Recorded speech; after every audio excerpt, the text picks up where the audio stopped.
Hey, what up, folks? Set point 45 is about to drop on PBE today, afternoon-ish. So I'm going over some of the changes coming to that. There's going to be a lot of units dropped. There's going to be a lot of things added. It's going to be a really fun time. This video is basically me talking about what's going to be happening, some of the changes, and just things I'm looking forward to. There's a pretty good chance I'll be doing guides throughout the next couple weeks on the PBE, on the developing meta, on how to play some of these new team comps, how to play the game, and some of the, just like some games of me playing some of these comps. If this is something you want to see, make sure you subscribe to the video. Make sure you like, and yeah. So let's get into it. So these are the units that are going to be dropping. They're going to be dropping like 20 units or something. A lot of these have been problematic units, things like Moonlight, things like Ari, just things like didn't really work out. Jinx, Xin Zhao, Hecarim.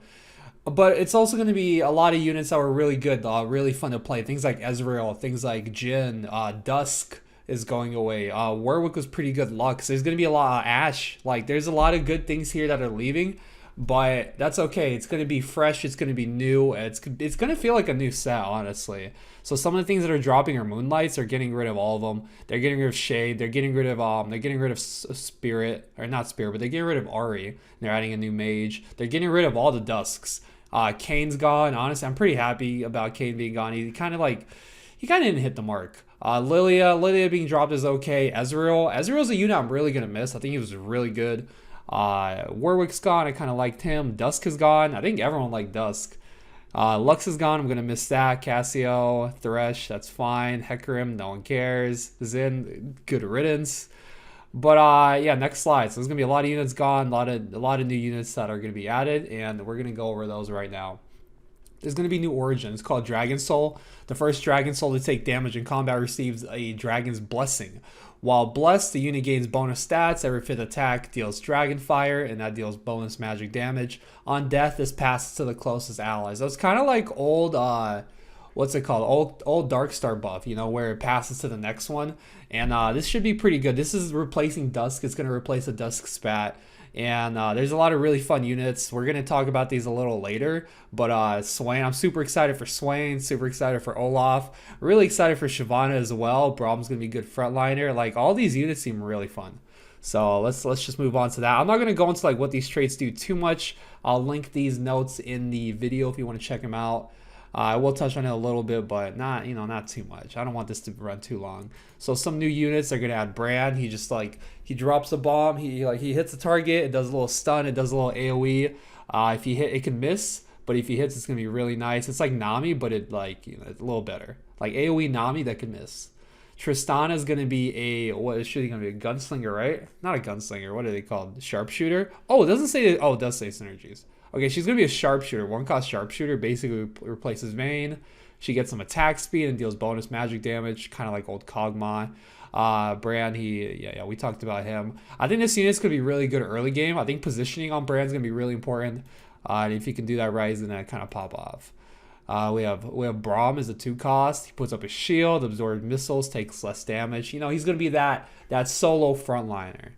But he's going to be pretty good. He'll solidify your frontline early game. Like early Braum 2 will be nutty. This unit's nuts. It's for all you guys who didn't play him last time he was in the set. He's really good as a solo frontliner. Shyvana, I'm really excited for Shyvana. She takes some damage, and when she gets mana, she jumps back, she transforms, and she starts doing a lot more damage. She has a fire attack that kind of does a DOT. And she gets a bunch of AD when she transforms. So this unit with the Dragonsoul buff is going to be real nice. I'm excited to play this. It's going to be a really good mid-game unit. Think of her as like Kindred. It's going to be on that power level. Assuming, the balance is good. So we have 4 costs. We have Aurelion Sol. We have Olaf. Aurelion Sol is that Ari replacement. He's going to do a very similar job. He attacks. He hits the furthest ally. Or furthest enemy, and then if he doesn't kill him, he tags him with something, and he tags him with an overcharge buff. And if he hits him again, so you're running mage. If he hits him again, it does extra damage. It does 50% bonus damage. So this is a champion they designed him. They want you to run mage with it. I think it's a really smart design, and it's gonna make you want to run mage. Olaf, they brought back Olaf. He's basically the same champ. You know, he ults, he gets attack speed, he's immune to CC, and he does a cleave. Wait, is the cleave only when he ults? The cleave is only when he ults. Man, so you're gonna really need to get this guy to ult, because if he doesn't ult, he's gonna be the most useless piece of trash in the world. But if he ults, it's gonna be good. He gets lifesteal from Slayer. That's one of the new it's not Origin, whatever, background, whatever it is, synergy. So that should be good. He gets lifesteal from now and he does damage. Okay, Sway. I'm super excited for Sway. And this is one of my favorite champions from like set 2 or whenever. And basically he transforms. He gets a bunch of health. He sucks enemies within a couple hexes. He deals fire. He burns enemies. He reduces healing. Bro, this guy does everything. He's a siphoner. You know, he suck tanks. This guy's lit. I'm super excited for his champion. He does everything. You just, you know, you want him to be a little tanky, you put some tank, put some AP on him, good to go. Let's talk about the origins. We have Slayer. Slayers gain lifesteal that increases the lower health and deal bonus damage. That increases based off of their target's missing health. So basically, the lower the Slayer is, the more lifesteal they get. The lower the enemy is, the more damage they do to it. So, you know, there's like this I've noticed this trend in 4.5. A lot of these things that they're adding, there's a lot of sustain, and burst is going to matter so much, because if you can't burst some of these units, you're never going to kill them. So you're going to need burst and like healing reduction. They're going to be very important in this set, because like, bruh, there is so much sustain, and burst is just going to be incredibly important. So I think it's going to give Executioners a really good spot in the meta. Executioners are basically going to be your counter against this. Oh, they made Pyke a Slayer? That's kind of cool. Yo, Pyke's going to jump back. He's going to ult. He's going to stun everyone, just kill everything. These are some of the new champions they're adding to the Slayer trait. They're bringing back Darius with the Dunk. Super fun unit to run. He's Fortune, so, you know, all you guys chasing that, you know, the old space pirate dream, you got him. You got it back. They balanced him a little bit. He's still really strong, but if he gets a reset, the next ability is going to do 20% less, and he keeps going until, you know, it refreshes. Until he has to, like, you know, until he can't kill, and then he has to ult again, then it refreshes.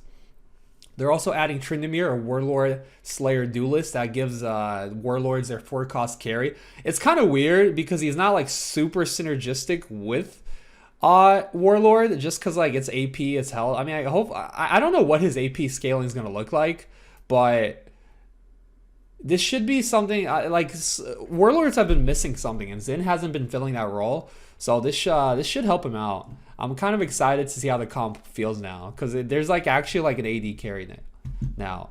Basically, he spins in a line, he deals AD, and then his next few auto attacks are going to do bonus damage. So he's going to spin, he's going to chunk people, and his next few autos are just going to like mess you up.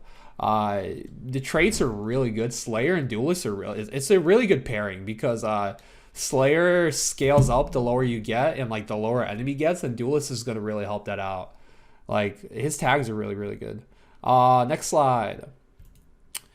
Origin. They're changing. They got rid of Hunter and they're adding Executioner. So Kindra's going to be an Executioner. They're adding Xayah and they're adding Kale back for like set 2 Kale. They're bringing her back, or what, set 3? Set 3 Kale. Anyways, their attacks and spells critically hit when their targets are below a certain threshold. So for 2, 3, and 4, you know, 33, 66, 99. Basically, this is going to give you that burst damage. It's really good. For, wait, how do you get 3? You probably want to run this with the Chosen, huh? I guess you could run all 3, but their tags don't really work together. Because she's a Divine, this is Elderwood, this is Spirit. It's going to be really hard to actually run like 4 of these in a team. Maybe, we'll see. Because like their tags, just the units should be really good. Kindra's really solid.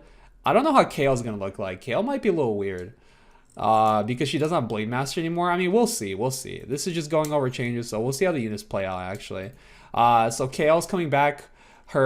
She ascends. Her attacks deal bonus magic damage in a wave. Xayah's a new addition. This skin looks really cool, too. She's an Executioner, Keeper, Elderwood. So she's got a bunch of tags. Basically, at some point, she jumps up, she throws feathers in the line, and then she brings them back. The feathers going out can only hit 1. The feathers coming back can hit like infinite. So you kind of want to like probably second row her to get better value. But this unit looks pretty good. I'm excited to see how they play out. Siphoner is a new one. It basically gives them more healing with their spells and autos, and it gives your team healing with their spells and autos, just not as much. They're adding Nasus, Vlad, Morgana, Swain. Well, I mean Morgana's here, but you know they're changing her to Siphoner. And I think we go over the units here. Yeah.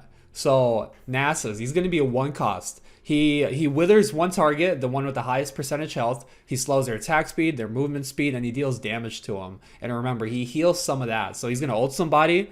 He's going to get beat up because he's a frontliner, and he's going to ult somebody again. This unit early game is going to be nuts because, look, his mana cost is 60. So he's going to, like, ult basically everybody. The enemy team is going to be slow motion, and he's just going to be suck tanking everything. So this unit is going to be really nice. I'm excited to play him out. Vlad, I think this unit is going to be super cool. So he's probably going to be like a 2 ranged unit. He deals magic damage to a target, and he heals nearby enemies for 40% of the damage dealt. So with 2-star unit, 500 healing, that's going to be pretty decent. Like if you frontline him 60 mana, he's going to heal a lot. Because remember, he also heals for a portion of this. Wait, does he heal himself? All nearby allies. I don't know if he heals himself from this. I mean, he does because he's a Siphoner.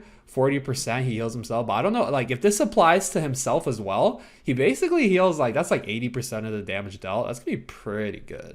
I'm super excited for this unit. It's also cultist, and some of the, like when you see the Sivir changes, like they're changing cultist to be like more of a, it's kind of like an AoE buff comp because Sivir also buffs AoE. Anyways, there's a new origin, Fabled. Fabled champions' spells are empowered from tales of their past valor. Basically, if you run 3 Fables, their abilities get like a bonus effect, and they're adding 3 new champions to the to Fables. So there's Nautilus, there's Nico, and this guy over here hidden is Cho'Gath. And over here we'll talk about them. So Nautilus is going to be a frontliner. He's a Fabled Vanguard. He's a 2 cost. He erupts the ground beneath his target, knocking them up, stunning them for 3, 4, 6 seconds, and dealing some magic damage. And if he's Fabled, the bonus is he gets a shield that reduces incoming damage by 75% for 5 seconds. So if you have Fabled, this guy is so tanky. His mana cost is super high, so dude, honestly, he might get 2 casts off. If he's Fabled, he probably gets 2 casts off. 5 seconds. Like if he's your solo frontliner, this is insane. So if he's Fabled, he probably gets 2 casts off and you're chilling. Nico's basically Ahri, if you think of her that way. Her mana cost is pretty low. She throws a seed at a random target that explodes for some magic damage 3 times. Each explosion affects a bigger area. So it's going to be 1, 2, 3 hexes. You imagine. So the last one's going to be like an Ahri ult.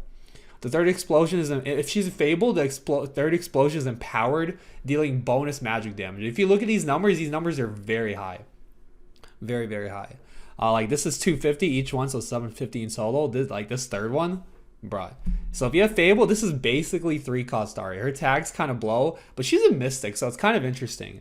We haven't really had too many carry mystics other than Cassio, but like this is just like a straight up hard carry mystic. So it's really interesting that they threw a mystic tag on her. It's super you imagine it's because they want you to be able to run Fabled with mystic, because otherwise like it's probably kind of hard to fit. Anyways, the last one is Cho'Gath. Cho'Gath is a 4-cost brawler Fable. He ruptures an old area, so old Cho'Gath. He ruptures a large area, dealing some magic damage and knocking up for however many seconds. And if he's Fabled, it hits the entire board. Everybody gets knocked up. Only the units in the main circle get damaged, but if he's Fabled, everyone gets knocked up. So it's like nutty CC. More images? Okay, I thought I was the end of that. So this unit's super cool. He's a really good frontliner. He's really good CC. Morello's not as crazy as you think because it has to deal damage to apply Morello, so it's not going to like just Morello everybody. But this should still be a really good unit. Next, other new champions. They're also adding Rakan. It's not the same Rakan we used to have in set 3. He's going to dash to the furthest enemy within range, which is the same. But instead of like knocking up, he's going to disarm the units he passes through, and he's going to taunt them. He creates a shield on himself, so basically like a protector shield. So he jumps in, he disarms them, he taunts them, and it's like pretty good for dropping aggro. It could be really nice with Xayah. They're both Elderwood keepers, so that's going to be like the comp you run together. Sivir is another champion they're adding. She's a cultist sharpshooter. It's replacing Jhin, but it's a 3 cost.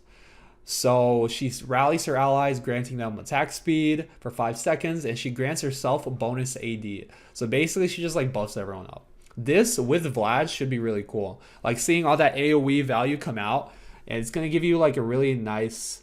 It's gonna give you a really nice early mid game because you run Vlad, you run Sivir, and you run like some other cultist probably, and it gives you a lot of value, a lot of value. They're adding Samira. Samira is a Daredevil sharpshooter slayer. Premier 5 costs of the sharpshooters. Jin's out. This is a carry now. Her ability is keep in mind she doesn't have mana. So, but her ability is she dashes. She becomes unstoppable. She unleashes 4 shots per second and 3 enemies within 2.5 hexes, so 24 total shots. And she gains 100% dodge chance. So once she gets this, she just jumps in. She just like starts killing people. She can't be hit by auto, so you have to kill her with spells. And her Daredevil trait is she dashes after every other auto attack. And after every dash, she shields herself for 20% of max health. And their next 2 attacks, or their next attack fires 2 shots, gaining style. And then max style, they fire the spell. So basically, she's just gonna be jumping around, shooting everybody, and then at some point, she's just gonna like kill everything. Honestly, this champion's kind of nuts. She has a Slayer trait, so she gains innate lifesteal. She gains bonus damage on low targets, and she's a sharpshooter. Bro, this champion looks nutty. You're gonna have to CC this girl, cause like if not, bro, good luck. It kind of brings back Kaisa vibes. Ornn. Ornn is a Elderwood Vanguard blacksmith. And what he does is after every combat, he's going to start working. He's going to bust out his anvil. He's going to get his little hammer. He's going to start dinking. And then he's going to make an artifact. And these artifacts are nutty. We'll talk about them a little later in the video, or maybe after okay, it looks like it's after this slide. But they're really good. He also has an ability, he summons the ram. So he summons the ram and slows the attacks of enemies hit by 50% for 3 seconds and deals magic damage. So it comes to him. And then if he runs into him and he's not CC'd, he's going to like knock it back and it's going to like knock people up. Or it's going to stun people and it's going to deal some extra damage. Now you're like, damn, this guy broken? Nah, he's fucking trash. Elderwood's trash. Vanguard's trash. Blacksmith, like none of these traits like do much. So they bring down his power level, but he gives you these artifacts. So if you can get them early, it's pretty cool. It takes 4, 3, and then 1 round to make an artifact based on star level. And these are some of the artifacts. I think there's a total of 10, and these are just like some of them. They're really good. You have a collector, which kills enemies below 10% and gives a gold. You have the Blitzcrank hook, which pulls an enemy. Basically Blitzcrank. You have a Mana Zane, which gives you like 100 mana after your spell cast and gives you an Infinity Force. Like all these things, like look at their base stats: 40 damage, 20 crit. Like all the base stats are insane. It's like it's the effects are insane, and the items themselves, like they give you a lot of stats. Like look at this, bro: 33. Like look at these, bro. Like these are insane stats for an item. This is like, it's just nutty. It's really good. If you can get to the point where you can have an Ornn and you can make these items, it's really good. They're also adding a new system called Lucky Lanterns. I'm a little torn on this one. It's kind of like Galaxies, but we'll see. So Lucky Lantern is going to appear on 2-1, 3-1, 4-1, or not at all. And every player gets the same one. They get them at the same time, and they're going to get the same thing. So Lucky Lanterns contain any of the following: gold, item components, new consumables, which is what I'm excited about the most, and then like Nico Spatula Fawn. Mort said these are going to be rare, Nico Spatula Fawn, and I'm not super excited about it. I think this is going to be like the worst one to get, just like for the state of the game. Like everyone getting Spats, everyone getting Nikos. I'm not a huge fan of that. Because like this was the issue like in last set. Like Nicoverse was super problematic. Spat Galaxy was really annoying to play because it was like really imbalanced. I'm okay with the Fawn as long as it's not too early. They had Fawn Galaxy in set 3, but it was really balanced. They balanced it out by bringing the Fawn later, because like if everyone gets Fawn at 2-1, it's fucked. The pace of the game is too fast. So I'm kind of worried about these. I hope this is super rare, this bottom one, but these other ones are fine. Item components are like, dude, honestly, the only thing I'm really excited about is the consumables. I think these other ones might be a little problematic, because like Galactic Armory had its own issues as well. I wasn't a huge fan. But overall, it's going to make every game feel a little different, which is cool. Some of the consumables are loaded dice you use on a unit and it re-rolls, and then you get a free re-roll. But the only units you get in your shop are units with those tags. So if you re-roll Fabled Vanguard, like Nautilus here, you're only going to get Vanguards in your shop and Fabled units in your shop. So that's kind of cool. You can like use it strategically, right? The Reforger is another one. Use this on a champion with at least one item to unequip all items and change those into different random ones of the same tier. So if you have like a crappy component, like bro, I do not want a cloak, you just use on the unit with the cloak and it like swaps into some other item. And if you have like some like garbage items from like, you know, the 3 item Nexus minion, you know, you just toss them on, boom, you got some new items. It should be kind of fun. Should be kind of fun. The magnetic remover uses on a champion with at least one item to unequip all items. So this one's really cool. It lets you like take all the items off of your unit. So if you have like if you have a unit and you get this early, you're just like, all right, I'm just going to throw everything on this unit. It's lit, and then you just dump them off and put them where you want to go. Training dummy is basically like an Azir soldier. It upgrades like its stage, different stages, and there's gonna be some system changes. They're lowering the cost to hit 5 cost, or they're lowering the odds to hit 5 cost. So they're lowering the level 8 odds from 5 to 4, and they're lowering level 9 odds from 15 to 12. This is actually pretty drastic. This is a big drop. 15 to 12, that's a big drop. They're removing defensive carousels from they're removing the all defensive first carousel. They're replacing it with 2 sword, 2 bow, 2 rod, 2 tier 1 glove. Pretty good change overall. I feel like a lot of people don't like defensive carousel. I mean, honestly, it really doesn't matter, but it's going to make people happier, which is pretty good. Trait changes. They are buffing 6 assassin, and they're nerfing 2 assassin. 2 assassin goes to 25, 6 assassin goes to 120. This is a lot of damage, but no one plays 6 assassin. Dude, the only time people play 6 assassins was like Moonlight, and it like kind of bops. So we'll see. They're nerfing early and mid game cultists. They're buffing 9 cultists because, you know, you get it earlier now, and now that Jhin is gone and we have a 3 cost instead, it's easier to get it online, so they're nerfing it. This is a typo here, but they're buffing 6. They're buffing 6 duelists basically. They're nerfing Elderwood because it's easier to get, because you have because the comp just goes too easy, bro. Like, you have a Rakan, you have Xayah, you have like Lulu, you have Veigar, you have like 2 Elderwood keepers, you have 2 Elderwood mages. The comp is like too easy to play, so they're kind of like bringing down the power. And because they dropped some Enlightened units and they didn't add any more, they're changing Enlightened to so they're buffing 4 Enlightened to 100%, and they're buffing 6 Enlightened to 200, which is nuts. But you have to have the Enlightened chosen for this. So we'll see. We'll see how the balance plays out. Like, I'm not really going to comment on this too much. You already know the balance is going to be scuffed early game, or just, you know, like early in the set. But we'll see how it plays out. Trait changes, keeper changes, whatever. They're reworking Mage because they dropped the Mage. It's going to be 3-5-7 now. Mystic, they're buffing 4 Mystics. Sharpshooters, more bounces. I mean, like, there's really no point in talking about most of this because it's probably going to be different between now and when it goes live. They're reworking Spirit because they dropped Ahri and they added a 1 cost. Wait, I haven't seen Diana. Well, yeah, they dropped Ahri, which is a 4 cost Spirit, and they added Diana, which is a 1 cost Spirit.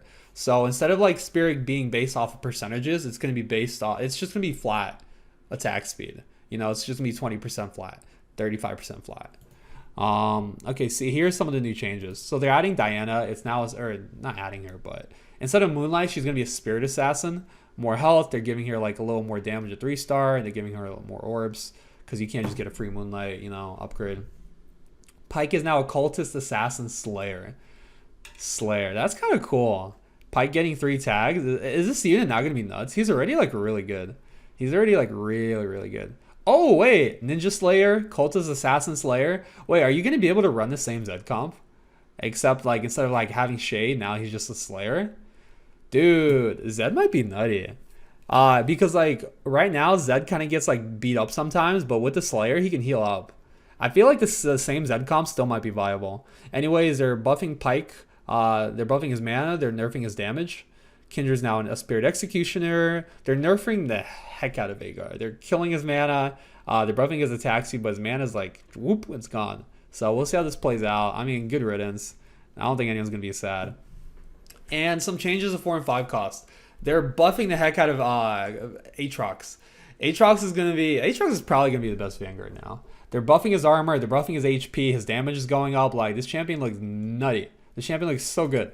Morg is now Enlightened Siphoner instead of a Dazzler. Her spells heal based on damage done. No longer that. No longer that. Now they reduce enemy AD by 40%.